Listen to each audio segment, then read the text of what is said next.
the chair of the organizing committee for that crusade in 1976.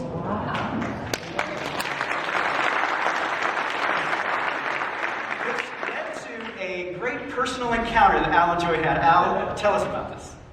Well, it all started way back in 1951, where Joy and I attended a Billy Graham crusade at the Seattle Center. Any of you there at 19? Oh, we got one. All right, two. I thought maybe we were the only oldest people in the congregation. Anyway, that really got us going into the admiration and involvement with the Graham Crusade. Forward up to 1962, when the Seattle World's Fair began. How many attended that one? All right, that's better.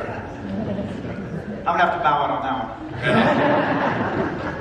Anyway, Billy was amazed at the greater Seattle area had such a low church attendance, less than 2%, and that really troubled him in this area. And out of that came the possibility of some of us that I was involved in a fellowship group in downtown that comprised of business and professional people, and we thought it would really be great that if we could ever have Billy here for a sustained crusade.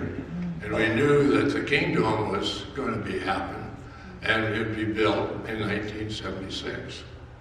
Well, we kept working and praying, and through a contact that we had with an employee, Sarah Jepson, maybe some of you would know of her. Her father was very involved in Youth for Christ, and that's where he became acquainted with Billy. And as a result of all of that contact, we were able to work with the Crusade Committee, and we began planning to bring him here in the crusade to Seattle in 1976. So, at that point, I was very involved in the program and the development. And I was downtown on a Sunday morning talking with the Crusade Committee, making plans. This was in April of 1976.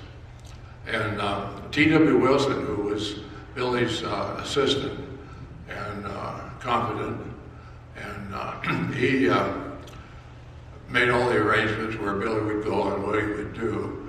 And he asked me if I might recommend a place, a restaurant perhaps, where they could have a Sunday dinner that would not involve a lot of public people.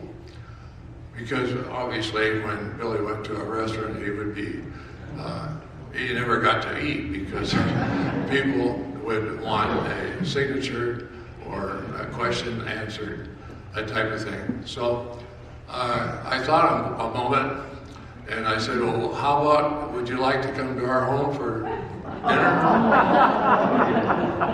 on Sunday?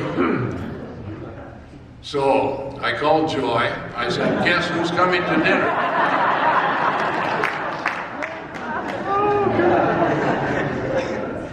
Okay. That's fine. God was very gracious. All four of my children were home on that weekend. My oldest son, Bob, had just graduated from Regent College in Vancouver, Canada, and he was home. And my daughter, Gwen, was home. She was, at that time, teaching in Prosser, Washington. And then Matthew was 16 and David was 12, and so they were home. And so my oldest son was getting married in July, and we called his fiance up, and she came over, and my daughter and her set the table in the dining room. And fortunately, I had cooked a big ham, and I had scalloped potatoes. Yeah. And I don't know what else I had, but I know there was probably a salad and either a pie or cake. And my father-in-law was there, so there were 10 of us. And I don't remember the conversation around the table, but afterwards we went into the living room and sat down. And Billy shared with us about his dogs. And I remember that conversation, and then Franklin was there, and I asked Franklin about his wife, and he showed me a picture of her. And let's see, I called when Kurt asked us to do this, I called each of my children and said, what do you remember? And the first thing they said was he had such a gentle spirit, sweet, kind person. He didn't talk about himself. He asked questions about you. And so that's how we remember him, and it was beautiful to see this video this morning.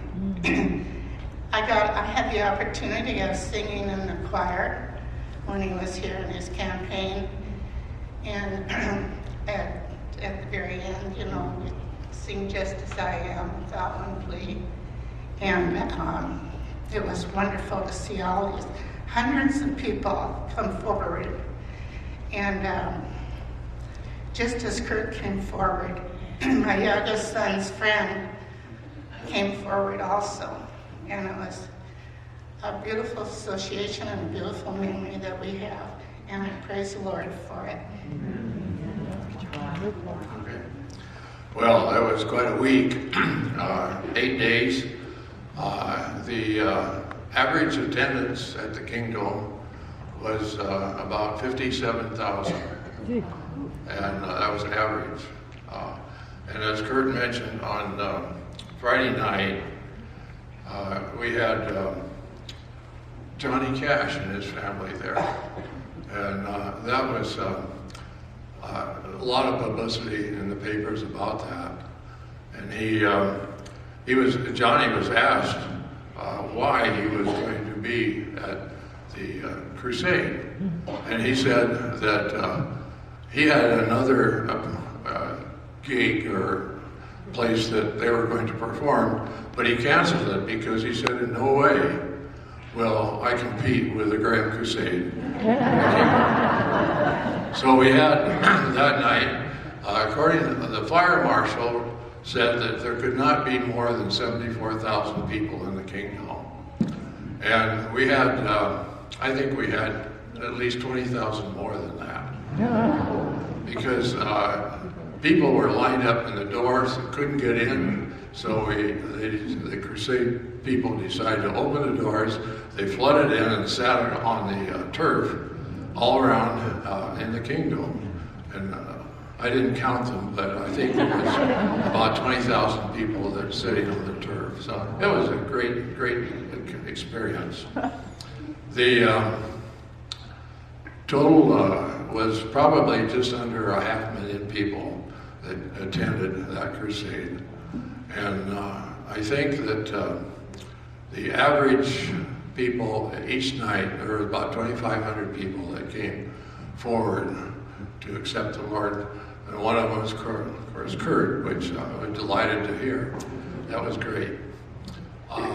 The budget was a little bit over 400,000, which we met on Thursday, by Thursday night. All the bills had been paid. And so the remaining days of the crusade, the money went to feed the hungry and also to help establish the television program of the Grand Crusade.